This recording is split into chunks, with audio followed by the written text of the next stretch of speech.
Question. The other model where families have done diligence and invested in alternatives, and really any end investor, and a very popular one has been the consultancy model. So there's about 5 or 6 big players, a couple of dozen more niche players, and they are far more common in the institutional investing world. They've really never taken off purely in the SFO community, but that is another way to do diligence, to do research when making a decision on alternative managers and hedge funds. Would love to get your opinion about that current model. Sure, we believe that that model is broken and will be breaking down very shortly, the same way that the fund-to-fund model has broken. Let me explain. Fund-to-funds achieve scale through a portfolio, which ultimately led to their demise because the portfolios got too large, and ultimately they were unable to provide customized solutions to a large group of different constituents, because we know that different family offices have different needs in terms of the way that they want to use hedge fund strategies and the type of risks that they want to take to be complementary to the rest of their portfolio.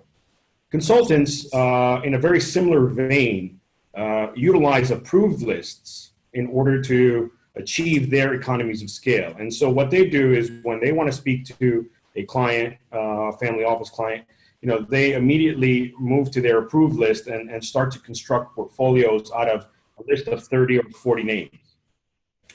We know that family office clients have very many different needs and also bring portfolios of hedge funds to the table. And a hedge fund doesn't necessarily need to be part of an approved list in order for it to be part of a portfolio.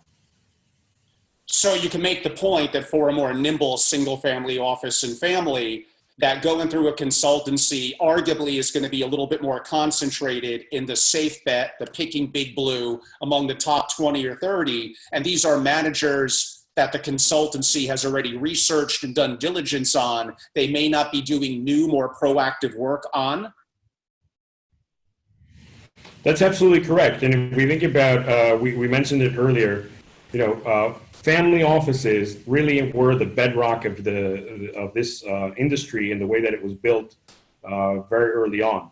And family offices generally have that entrepreneurial spirit where they do want to support, and they do want to get involved because they're very comfortable making decisions with smaller and emerging managers where there is more opportunity, where the assets are a little bit more manageable in terms of there are capacity constrained strategies.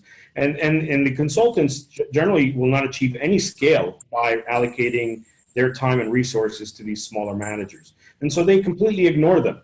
And the aspect of all of this is, there is no one approved or best manager in a particular strategy. There are many managers that can fit into a client's portfolio, and it simply has to make sense both from an investment perspective, but also from the perspective of matching the interests of the LP and the asset owner with the asset manager. And so that relationship is very important. We know all of our clients, family office clients and others, meet with the managers. They need to feel that this is going to be a manager that's going to be a good steward of my capital. And so simply allocating to the largest and the biggest doesn't fulfill the other requirements of investment. Investment is a multiple criteria investment, not simply, the manager that has $10 billion with a 5-year track record. We know of emerging managers that are very, very successful and that, many of our family office clients want to invest in because they get the level of contact, the transparency, and they feel that they're part of an investment that they can be, engaged with, and not simply have their money outsourced to a manager that, pays no attention to them outside of sending them a quarterly letter.